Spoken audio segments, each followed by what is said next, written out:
Halo semuanya, di video ini saya akan menjelaskan tentang mewujudkan perdamaian melalui iman. Saya telah membuat daftar isi yang terdiri dari 4 bagian. Yang pertama adalah bagian pemuka, bagian usaha, bagian tantangan, dan bagian penutup. Yang pertama adalah bagian pemuka. Seperti yang kita ketahui, setiap agama menuntut umatnya untuk menghadirkan perdamaian dan kerukunan bagi sesama manusia. Kita sebagai umat beragama dipanggil ke dunia untuk menciptakan perdamaian dan kerukunan antar sesama manusia. Negara kita Indonesia memiliki dasar negara dan aturan yang mendukung terwujudnya perdamaian dan kerukunan antar umat beragama. Hal ini dapat kita lihat dalam sila pertama Pancasila yang berbunyi Ketuhanan Yang Maha Esa dan pasal 29 Undang-Undang Dasar 1945 yang berbunyi negara menjamin tiap-tiap penduduk untuk memeluk agamanya masing-masing dan untuk beribadah menurut agama dan kepercayaannya itu. Nah, pada zaman penjajahan, agama dianggap menjadi sebuah bentuk yang mengupayakan pembebasan. Tetapi pada masa sekarang, agama hanyalah menjadi sebuah bentuk yang menunjukkan sebuah identitas. Agama mulai kehilangan fungsi untuk menciptakan perdamaian dan kerukunan. Maka dari itu, marilah kita menghidupkan kembali fungsi dari agama dalam rangka menciptakan kerukunan dan perdamaian. Nah, upaya-upaya yang dapat kita lakukan yaitu yang pertama adalah dialog antar umat beragama.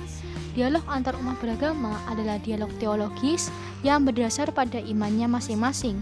Pertemuan antara manusia dari berbagai latar belakang agama dan kepercayaan, dan di dalam pertemuan ini terjadi pertukaran pengalaman keagamaan secara eksplisit.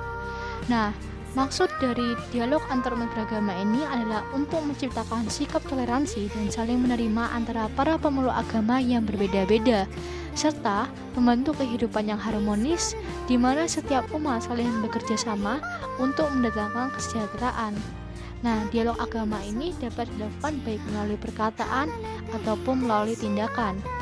Yang kedua adalah toleransi. Sikap toleransi adalah landasan etika, moral, dan spiritual dalam kehidupan beragama yang harmonis. Sikap toleransi menjadi titik awal yang berkelanjutan dalam upaya untuk menghadirkan perdamaian. Manusia tidak hidup dalam dunia asing, di mana mereka menganggap semua orang adalah orang yang asing, tetapi manusia hadir dalam kenyataan bahwa manusia akan selalu hidup bersama-sama dan saling berdampingan. Dan yang ketiga adalah sikap peduli atau kepedulian sosial. Manusia adalah makhluk sosial, sehingga kepedulian sosial sangatlah dibutuhkan untuk mewujudkan perdamaian dan kerukunan. Kita harus peduli terhadap semua orang serta lingkungan hidup. Lalu yang keempat adalah humanisasi.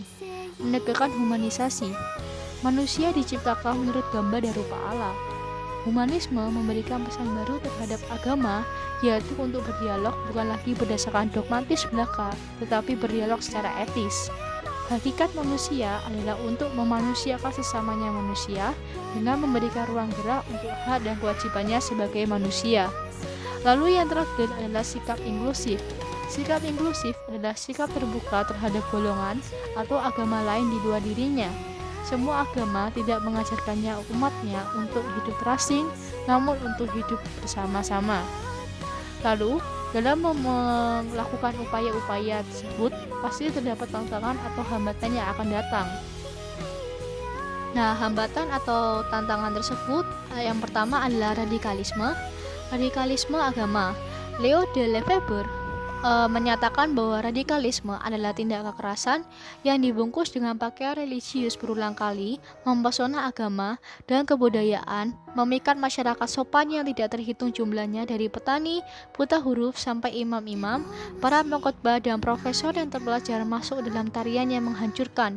Kekerasan yang dilakukan oleh suatu kelompok untuk memaksakan kehendaknya terhadap orang lain untuk mencapai tujuannya melalui cara-cara yang dapat menimbulkan kerugian baik kepada orang lain yang dapat dilakukan secara fisik, mental, maupun secara spiritual. Lalu radikalisme agama ini adalah mereka yang melawan musuh yang dianggap menyimpang dan berjuang atas nama Tuhan serta ide-ide yang lain. Mereka juga mengancam identitas dan mempertaruhkan hidup mereka. Lalu yang kedua adalah eksklusivisme. Eksklusivisme agama TH Sumartana menyatakan bahwa eksklusivisme merupakan suatu sikap menutup diri dari pengaruh agama lain, ingin mempertahankan keaslian dan kemurnian pribadinya. TH Kobong menyatakan bahwa eksklusivisme merupakan suatu sikap yang arogan terhadap agama lain yang membatasi kasih Allah yang tidak terbatas itu, mengurung Allah di dalam sistem nilai-nilai yang dibuat oleh manusia itu sendiri. Eksklusivisme agama akan menutup kesempatan manusia hidup dalam perdamaian dan kerukunan. Sikap yang tertutup dan menganggap agama lain salah tidak akan membangun perdamaian dan kerukunan antar umat beragama. Lalu yang terakhir atau yang ketiga adalah fundamentalis. Fundamentalisme membangun benteng untuk melawan musuh yang mana konfrontasi menjadi semangatnya. Fundamentalisme menuntut atau memaksa orang atas komitmen yang absolut, kalau perlu mempertaruhkan segala sesuatu.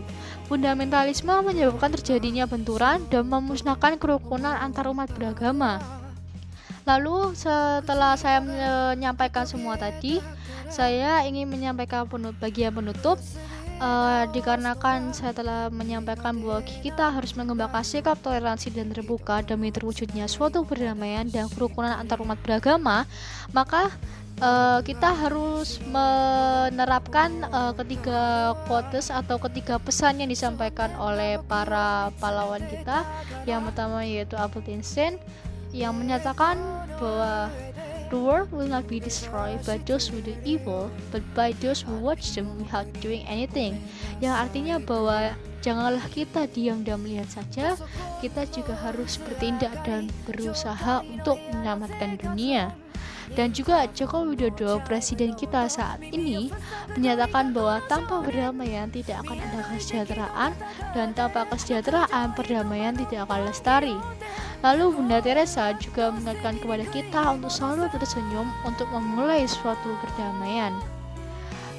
Peace begins with a smile. Sekian video dari saya. Terima kasih dan berkah dalam.